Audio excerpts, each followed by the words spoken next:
We are live again, and hopefully this time it will stay.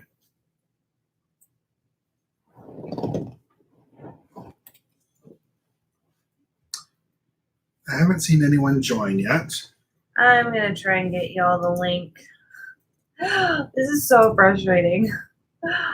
Oh, we'll get through it though. I see a couple of people came in. 3 people. Thanks, guys. Coming over.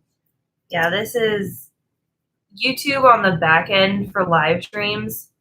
It's a nightmare. I just want to put that everything, and they've made it incredible. So if we were disconnected from the previous stream, it wouldn't let us connect again. I'm probably just going to delete the other stream because I don't even know what value that one had. So. Okay. Guys, thank you. Those of you who have been here from the beginning, thank you so much for your patience. We really appreciate it and are glad you guys stuck around. We are actually going to start a new stream, and this time we're just going to cut to what we were talking about with Alaska.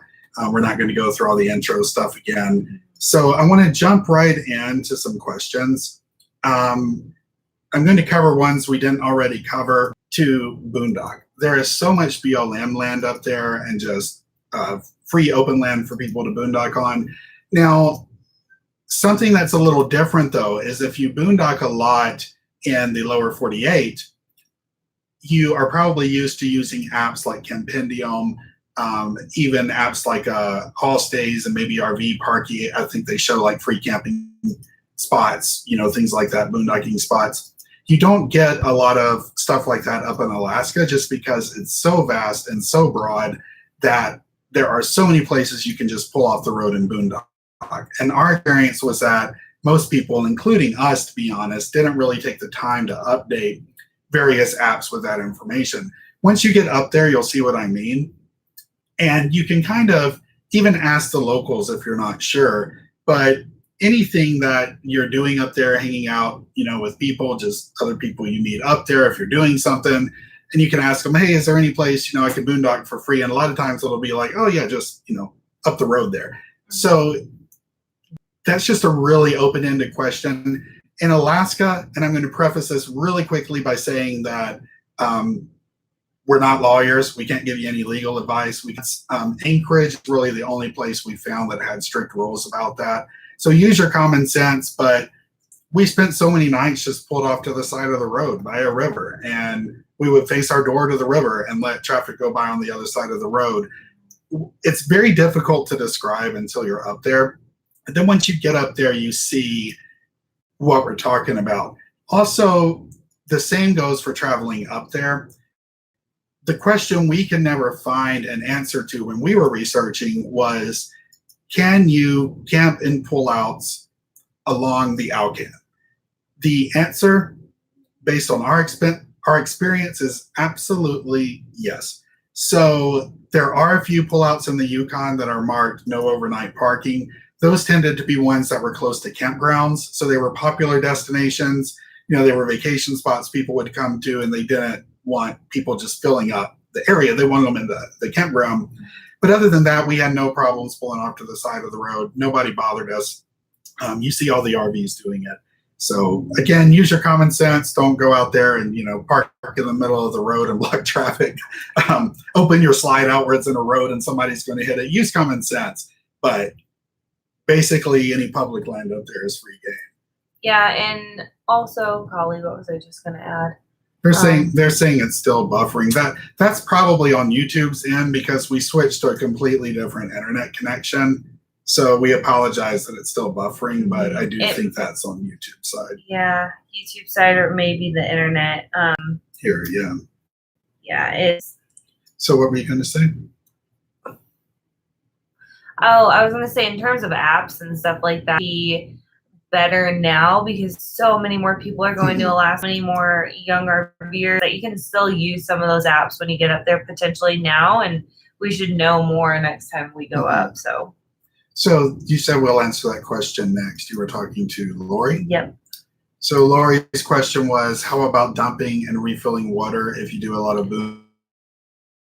So a lot of actual gas stations have dump and water, and you just need to go in and ask the attendant for the water hose lock. They'll have a little lock thing, you unlock it, and you can fill up your fresh water. And then they'll also have a station. On the ones those get crowded, I think we saw like a line of maybe like 6 RVs at one gas station, and a lot of those are going to be in your bigger cities. So one of the things when we got to Alaska is it's super spread out, and in between things, you may run into a gas station, and that's it for like hundreds of miles. I mean, it's so different. When they talk about it being the last frontier, it is the last frontier. You need to prepare. You need to be serious. You need to have, plans of action. When we were going to places without cell signal, we would call our parents and be like, hey, if you don't hear from us in 3 days, you need to call somebody. So like the state police. Yep, like the state police to start looking. So it's one of those things that, in the lower 48, it's so easy to just go from one exit to another, and you have all your resources and food and options and things like that. In Alaska, it's not like that. So you have to prepare as you move. I'm finding it so crazy that this is buffering. Well, we'll move forward with it. Yeah. Apologize for technical difficulties. So regarding fuel prices, the fuel prices vary wildly from year to year. They can be extremely expensive or relatively cheap, but you are traveling to places where it costs lots of money to send fuel to. So it's a little bit better in Alaska because they're actually shipping fuel in to the ports. Once you get up into the Yukon and northern British Columbia, it can be very expensive. I've heard people talking about diesel being upwards of $8 a gallon some years. Fortunately, we never experienced that. The highest prices we saw were between $4 and $5 a gallon US. So be aware of that. Speaking of that, here's another helpful tip for you. Let your bank know that you're going. We were so rushed for time, we were not able to do that. We actually didn't think to do it until the morning we crossed the border. And our card was promptly locked on the weekend when we couldn't call the bank because their algorithms detected it as fraud. So fortunately, we had some friends who had cash with them. So that was very poor planning. We had. But also, if you need repairs on the side of the road, they aren't going to have a little. That's something no one tells you. Yeah, they aren't going to have a little, machine. You swipe your credit card and all of that because they don't have internet. You're out there in the middle of the Yukon. So have cash if you have a breakdown and, a local mechanic needs to come out and work. You want to be able to pay them. So let your bank know that you're traveling. Have cash for emergencies. And another tip, when we were up there in 2016, most places did not take American Express. I don't know if that's changed, but the transaction fees at the time were so high for American Express that many businesses in Canada and Alaska were just not taking them. So if your main credit card is American Express, be aware of that.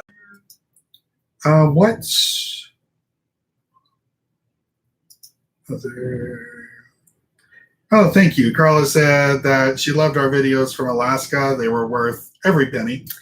And every penny in diesel. Thank you.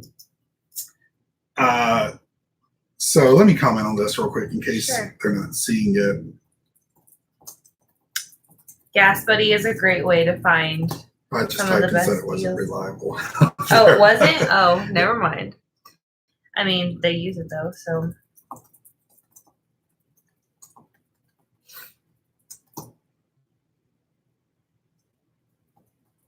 Man, I'm sorry, Lori. That's so weird. You know what? YouTube might be bogged down right now. Yeah, I typed it in chat in case they couldn't see it. Do we want to try to continue with the feed, or do we just want to pick this up on another night? I hate to do that to people. I know. Tell you what, guys, we're just going to try to keep going. You guys have shown up and bared with us through the technical difficulties, so we're going to just keep chugging away and do what we can. Okay, refreshed and got better. That's great. So if you guys refresh it, is anybody else having issues? We just like to hear just to get like a general idea, because it may not be our internet. It could be your internet as well. Not to put blame on you guys, but I mean, we're all dialing in. So Bill said, keep your daydream, had a really good tip, which was follow behind another person about 100 feet. That way you'll see them bounce on the frost heaves. Yeah. Caravanning is a really great way to do this. Traveling with other people. Some other people said I would never do the Alcan alone. I agree. I think it's really important to travel with other people, because we traveled with his and hers Alaska. I think they changed it to his and hers vlogs. And so we traveled up with them and then their friends, and their friends broke down, and then we went ahead and got help. And so they stayed behind so they could, you know, something else came up if they found someone else. But you don't have cell phone service except in these tiny little towns for maybe for a blip. And I'm talking maybe like a 5-mile radius, and then you're done. So it's amazing any Apple have cell service. You'll be in the middle of nowhere, as close to the middle of nowhere as you can literally be, and pass through this little tiny town that's basically a gas station, and boom, 4G. Right. You're like, how did that happen? And then you're out of it again. Mm-hmm. So thank you, that's Cleo, really for letting us know. He broke down, our friends broke down in that section of road I was talking about earlier on the previous live stream that died. And that's the area from Destruction Bay to Beaver Creek. And we went ahead of them. Funny story though, they told us later when they got cell service that a person from the Department of Transportation had knocked on their door because they were in their fifth wheel. That was their fifth wheel that broke. So they were along the side of the Alcan, just in their fifth wheel, you know, slides pulled out, running off battery. And somebody knocked on their door that evening and said, just wanted to let you know there's a grizzly bear that's been roaming around here. So be careful, you know, when you go out. You're like, that's what you want to hear when you're stranded in the middle of nowhere. Yeah. But yeah, anyway, bears are a whole nother topic that nobody's asked about, so I'm not going to talk about. Hey, Tammy. How's grocery shopping? It's a little more expensive. So everything has to be flown in or on a truck, and most things get flown in. All your produce tends to go bad a little bit faster because it took a little bit longer for it to get there. And you're going to pay a little bit more because it had to be in a cooled down, refrigerated something or other to get to Alaska. So it wasn't horrible. I think I had this impression that we're going to, you know, we spend $200 at Costco, it's going to be $400 in Alaska. I would say if you spent, it really depends on what you buy. A lot of bulk goods are going to be cheaper. A lot of Alaskans buy that. There's 2 Costco's, soon to be 3 Costco's in Alaska, because I heard Fairbanks is getting one. Anchorage has 2, and there will be one in Fairbanks. Yeah. So I would say, you know, if we went to Costco in the lower 48 and spent $200, that same stuff would maybe be $230. Yeah, Costco was good. I think Costco was good. Fred Meyer was good. What happens when you get to the tiny grocery stores in a place like Seward and you go to a Safeway, that's when it gets expensive. So one of our biggest tips is make sure you stock up in Anchorage or Fairbanks. And then as you go back through those places, stock up again, because if you go to a little gas station, what often happens is they went to Costco and they're charging you $15 for a bag of chips that you would have spent $6 at Costco for. Yeah, but you can get a lot of bulk stuff there. If you're hungry for vanilla wafers and you go into these, you know, little grocery stores, I'm halfway joking because I like Josh likes vanilla wafers. But what you would find is in these little communities, I'm talking the really little ones, not the towns, but just kind of just some farmers around and stuff. There would be a store. You wouldn't have a lot of vegetables and fruits and produce and stuff, but you would be able to go in and basically buy these bulk items because they were bringing them in from a Costco or a Sam's and reselling them. There is a Sam's in Anchorage, I believe. There's definitely one in Fairbanks. So, yeah, you should be okay with that membership. So, no, Sam's Club in Fairbanks is the one that closed, and that's the one Costco's taking over. So yeah, glad you didn't listen to me. Yeah, Costco would be good, but I mean. Oh, this was a good one. Maintenance on the trip. So before you leave, get your RV professionally inspected, or your fifth wheel, whatever it might be. If you're towing your RV, you definitely want your vehicle inspected. Hopefully you're keeping up with that anyway. But your biggest problem, in my experience, on the Alcan is going to be your suspension, basically stuff in your frame, anything that's going to be getting pounded as you're going down the road. So have the shocks checked, the springs checked. We pay the hourly rate to have a mobile RV tech come out before we left, and he walked all over the top of the rig. He got underneath it. He looked for anything that might be a problem, and he said, nope, you guys are good. I think it cost us like $180, but that was $180 to have the peace of mind that we were in good shape to hit the road. So definitely do that. I just saw one. Bill said, and don't get fresh produce if you're close to crossing the border. That's a very good point. But because there might be restrictions on what you can bring. But we cross with a lot of produce. But they will ask it based on what things are in the area. Daily. Yeah, it changes. I want to say pesticides, but you know what I mean. Yeah, so bring fresh produce at your own risk, but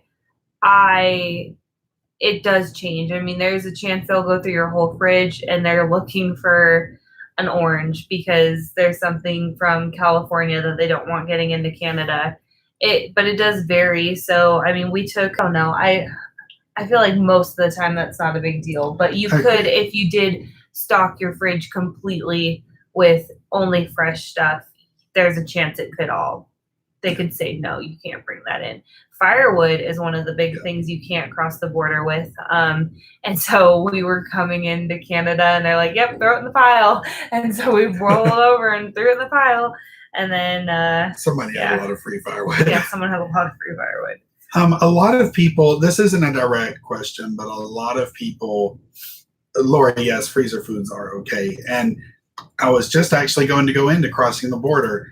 So Kaylee had not crossed the border a lot. She was pretty nervous. I grew up. I've crossed the border plenty of times. I went to school right by the border. Very nervous still. What was with my home? That was very different. But I've crossed the border many times. But please forgive me. I am not worthy of your forgiveness. It was different because it was my house. It was different. So, yes, I also grew up by the border. We both grew up by the border, and we both crossed the border a lot. But we do see a lot of people nervous about doing it. You don't have anything to be nervous about. Okay, don't lie. Just don't lie, and don't do anything that you know is illegal, like trying to bring drugs across or something. Just use common sense and don't lie. If they're looking for something, they're going to ask you about it.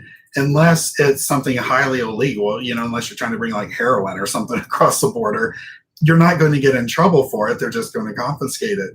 We carry pepper spray and we forgot that we have pepper spray. That was my fault. Yeah, didn't even think about it. And we crossed the border and they said, do you have any weapons? And I said, nope. And they went through it and they said, pepper spray. I'm like, oh yeah, we do have pepper spray. They told them exactly where it was. They went to those locations, grabbed it, threw it away. Yep, they had us take the dog out. They had us tell them where it was. We took the dog out on his leash. They sent a couple of officers in, and they took a quick look through the rig while they were in there. They got the pepper spray, and they left. So if you lie to them about it, then, though, they're going to wonder what else are you hiding, and they're going to rip it apart. Rightfully so. You're entering their country. So don't be nervous. Don't do anything stupid. Don't lie to them, and just, you'll be okay. Nothing to be afraid of. Anything, well, I don't want to jump ahead. Let me go back through. Remember not to yell for Bear when he goes to the potty. Yeah. It's very funny. We were doing a hike up by McCarthy, and we had 3 people coming the other way who said, he looks just like a little bear. It was so funny. That's his name. How long does the process of crossing the border usually take, Maddie? It depends on the day, and it depends on where you cross. If you're going to cross on a Saturday or Sunday, like just north of Bellingham, Washington, you're going to be there for a long time. The Peace Arch is always busier. Yeah. But it's a nice view, so like a lot of people like to go through that one. Mhm. I think there's a website you can check the wait, but Yeah. Sundays are always busy. Saturday nights are always busy. Evenings around 5 are always busy.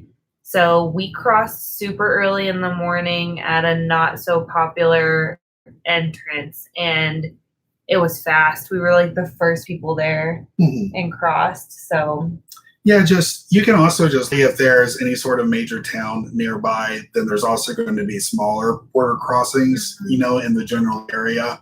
So, again, if you're going through like Seattle and you just head on up I-5 and cross there on a weekend, you're going to be in for a long wait. If you choose a smaller border crossing and go through there, you're going to be in better shape. Long answer and we to the short only question. know crossing with our fifth wheel through Washington, just because that's where my family is. So, yeah. Boondocking campgrounds, typical road and weather conditions, cell coverage. Cell coverage was a really good question. So, we've heard it's gotten better. just rambling a lot. Do you want to talk about that a little? I mean, when we went up in 2016, we had to be with 4G so that you could work. So that changed our travel. It made it a little bit restricted because so many places didn't have 4G. So we've heard that it's gotten better, that there's more towers, it's wider spread. Like, we didn't go over to Homer because there wasn't 4G over there. And then Seward was, every time a cruise ship came in, everything was unusable. Everybody went to the coffee shops. Everybody went to the library. I mean, you might as well just turn your phone off. We would drive like an hour or so away from where we were camping just to upload YouTube videos, because I was doing daily videos, and we just did a lot of stuff to fight for internet. And so it's I just hear it's better. Of course, when you're in near major cities, like the major cities, which is Alaska. No, I know what you're saying. Anchorage and Fairbanks. You're going to have stable internet, stable 4G. Our experience was also that Verizon was much better than AT&T. I can tell you what AT&T was doing at the time. I don't know if they still are. AT&T had better 4G coverage than Verizon did as far as across the state, but their 4G service was pretty much unusable most of the time. And the reason was they were using what's called microwave. Now, a lot of people, if you aren't in the technical world, you might be going, what on earth is microwave? I cook my food there. You mean you use it for internet? No, microwave is actually a very efficient way of transferring data. You put up these giant microwave towers. The military uses them a lot, or places like Alaska that need to transport signals a very long way without laying fiber optic and digging, laying 100 miles of cable. You can do it with these giant microwave towers. So they were able to provide coverage by doing that. But the one thing about microwave is that it's not very fast. And if the towers even get a little bit misaligned, you got to go up there and fix them. So AT&T was pretty bad, I felt, across the whole state. Verizon, where you had 4G, it tended to be blazing fast. So that's our experience from 2016. Take it with a grain of salt. But our experience with that was that Verizon in Fairbanks, Anchorage, Valdez, Glen Allen, which if you look on a map, you'll see how all of those connect. And most of the points in between. McCarthy had 4G, which was surprising. Yeah, so, they've got some really good coverage in lots of places you can go, even if you do require good internet while you're up there. Oh. Lori asked, what about pets? So it is a smart idea to get a bill of health before you go into Canada. Most of the time, they do not ask. But if something's going on with dogs that season, you might need to have that, and they may not let you cross if you don't have that. So again, at your own risk, most of the time they don't ask. We still got a bill of health.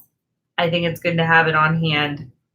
and just make sure he's got all of his shots and everything like that. So Sharon asked, this was a previous question. I'm not sure if Sharon's in the chat right now, but last week she asked what it would be like for a 34-foot fifth wheel. So we were actually up there in a 33-foot fifth wheel, so we can answer that question. Mm-hmm.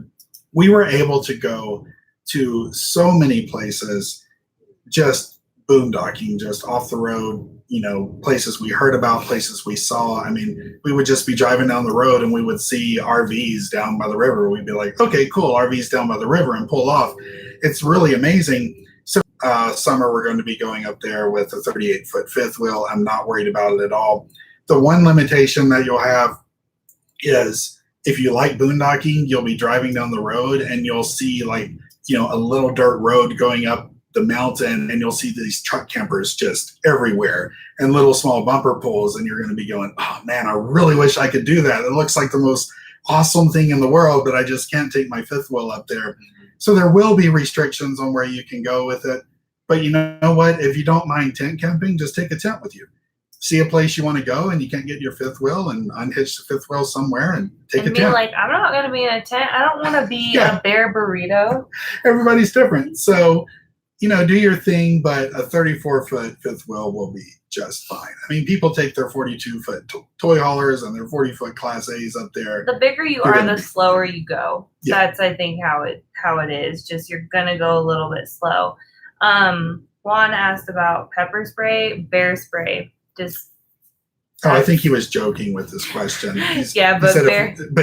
Bears are what you want to worry about. So bear spray is something each individual should keep on hand, clipped to them, easily accessible when hiking and stuff like that. So I'm going to say something here that is a topic of hot debate on the internet and everywhere. You really want to do this? Yeah, because I know people are going to comment on it and ask about it. And the question is, should you, use a gun, or should you use pepper spray, or, what should when you encounter a bear?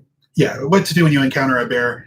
First of all, the thing that you should do if you encounter a bear is not to use bear spray or shoot them, probably, because that's just going to make the situation worse. If you go to the various national park websites, Yellowstone has a really good summary of exactly what to do if you feel threatened by a bear. And, it explains how most of the time they're actually not going to be trying to hurt you. They're trying to want to know what you are. So, don't do anything that would trigger their instinct, like, hey, this is food, I'm going to eat you. Don't do anything to make them think you're about to attack. So there's certain motions and things that you can do. So if you're thinking, I've never been around grizzly bears, and if you're thinking, hey, what am I going to do if this creature's trying to eat me? It's probably not going to be trying to eat you. Do your homework, read those websites. As far as if you are actually thinking that you're going to be attacked, what's better, bear spray or guns? I pray I'm never in that situation. That's up to you. That's up to your preference. That's up to, your research. Do your thing. We're not going to tell you what to do. And just try not to end up in that situation in the first place. Yeah, and people get really crazy about wildlife. They do it in national parks. In Alaska, you're going to see wildlife. I think one of the saddest stories I heard was people saw a mountain goat in Seward, Alaska, and chased it into the ocean, and it drowned. It happens in the Smokies a lot too. Just respect the wildlife, and the horde mentality of tourists just absolutely, honestly, I think it's not RVers, but just the horde mentality of tourists when it comes to animals. Like, you will see bison on the side of the road, bison or buffalo. I can't remember what they are in Alaska. Bison, I believe. Doesn't matter. You'll see really big animals. Cool animals, big beards, lots of horns. Rams and all kinds of mountain goats and stuff like that. You just be respectful. And if, like, we saw so many black bears and stuff on the Cassiar, you have to be careful and respect Mother Nature. Don't be stupid. Yeah. And when it comes to driving, oh, by the way, Bill, I saw your comment. If being chased by a bear and you're with a group of others, just remember you don't have to be the fastest runner. You just have to not be the last runner. I love that joke. And Kaylee and I actually saw a brown bear. You can see it on the vlogs. I'm not going to go into the whole story, but we were with a group of people and we were filming Didn't it. know them. It was perfectly safe. Just a bunch of people saw the bear. It was by Valdez. Animal Control actually came out and they said, hey, you know, if he looks like he's going to come out by the road, I want you guys to just spread out 100 yards in either direction. So it was very safe. The bear didn't care about us. He was eating salmon, stocking up for the winter. And I made that joke to Kaylee, though. Like, okay, be ready to run, you know, so we wouldn't be the, you know, the last runner. And this lady overheard me and she's like, never try to outrun a bear. That's the worst thing you can do. I appreciate your attempt at helping. On your roll. We were joking. Thank you for your input. So yeah, that was fun. Speaking of the Cassiar, going to change topics for just a second. If you want an alternative route to the Alcan, you can use the Cassiar Highway. The Cassiar Highway is a very different route that's not traveled as much. We're leaving from Washington, though, leaving from Washington State, and you put in directions to Anchorage, Alaska on Google Maps. It will pull up the main route, which will be the Alcan, and it will most likely show an alternative route in gray. The Alcan, if you're leaving from Washington, is going to look like this, and the Cassiar is going to basically look like this. And they are almost exactly the same length, almost exactly the same mileage, etc., time-wise to do it. But they are extremely different in terrain. If you're in their terrain, if you're looking for the big, gorgeous views, you probably want to do the Alcan and see, you know, northern British Columbia and things like that. Are wanting to just do a quieter road that not, it's still very pretty, a different type of beauty. There's little campgrounds along there, lakes you can kayak on. So if you're looking to just take your time, consider doing the Cassiar. We did the Alcan on the way up and the Cassiar on the way back down. And the nice thing was at the bottom of the Cassiar, when we kind of came back into civilization, we ended up in this section of British Columbia that I'd never been to before. And it was a section that just had all of these just like gorgeous little towns and river walks along the river and just beautiful and not overly crowded. And we were on a timetable, but we were like, gosh, if we'd known this was here, you know, we could spend a month here. So consider the Cassiar, you know, take a different view unless you're just in love with the Alcan. And the Cassiar does meet the Alcan in southern British Columbia. So they're a different route through Columbia, then they kind of go like this, and then you go to Alaska together.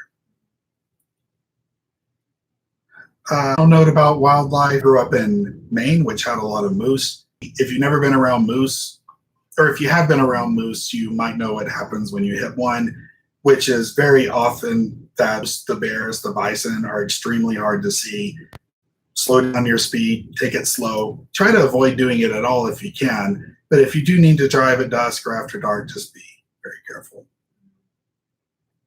And there's lots, definitely get a milepost. I think that's, a lot of people know that, but in case you're new to the idea of traveling up to Alaska, the milepost is something where it's literally mile by mile what is there and what's off to the side of the road. And it's, golly, I got distracted. It's a really good guide. It's going to show you just everything there is to see and use that as you go. I would read about the towns. It tells you about the economy of the population, what's there, museums to see. Stuff you would never see from the Alcan and never know it was there. Yeah, so if you have the time, definitely use the milepost to your advantage and go through Canada. There's so much to see and do. So, yeah. Well, I think we're gonna probably wrap this up because we've been going for over an hour if you count the one that didn't work out. Right, and it was a rough time with Landon getting him down tonight. So we're actually getting in new cabs tomorrow. I'm so excited. I'm going to be vlogging about that. So that'll be an upcoming vlog. Which, go ahead. Teaser. I'm sorry, I didn't mean to cut you off. You just saw the look on my face. I was waiting. Teaser. We will probably, if the stars align, be sending Bullwinkle to the farm to play with all of the little. No, we can't talk about this. Why not? Well, we already did. Or I already did. Uh-huh. To play with all of the other trucks and. It's not set in stone. Nothing set in stone, but it looks like it might happen, and we're excited. There's a reason we're doing it, and we are going to explain all that in another video if and when it happens. But you heard it here first, so that's our thank you to staying to the end of the live stream, is to let you know something that no other subscriber knows. Also, for the 26 of you guys watching, we are going to be doing a giveaway for Full-Time Freedom Week and giving that to one person. I'm going to have details in the next couple of days on Facebook, and then we'll be sharing about that in our newsletter. So if you want to subscribe to our newsletter for updates about all the happenings, you can do that at thefreedomtheory.com/subscribe. And also, if you just want to register for Full-Time Freedom Week for free, you can use our link. I pinned it in the comment. I'm going to go down to the bottom and down to the left underneath the video. You can find that, and then the Beddy's discount. So Full-Time Freedom Week is going to be awesome. It's the 19th to the 23rd. We're going to keep promoting that and letting you guys know about it, but it is free to register. And then you can also upgrade Time Pass during the event. So keep that in mind. We're going to be doing a giveaway sometime soon. We'll plan how we're going to do that. Realized we couldn't do it the way we wanted to tonight. So, and that'll get you some samples to the book that I'm writing on finding internet on the road.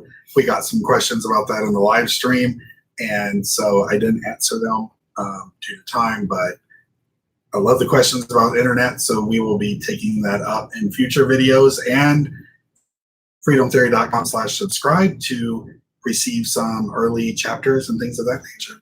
Keep an eye out on our Facebook page, facebook.com/freedomtheory2, because we are going to be collecting comments.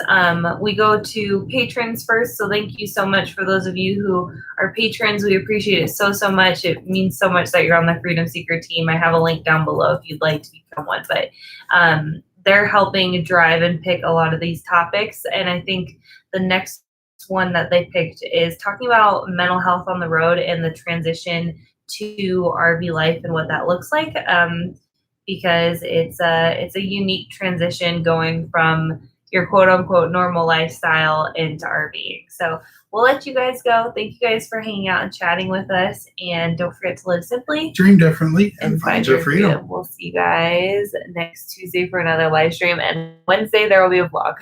Bye guys.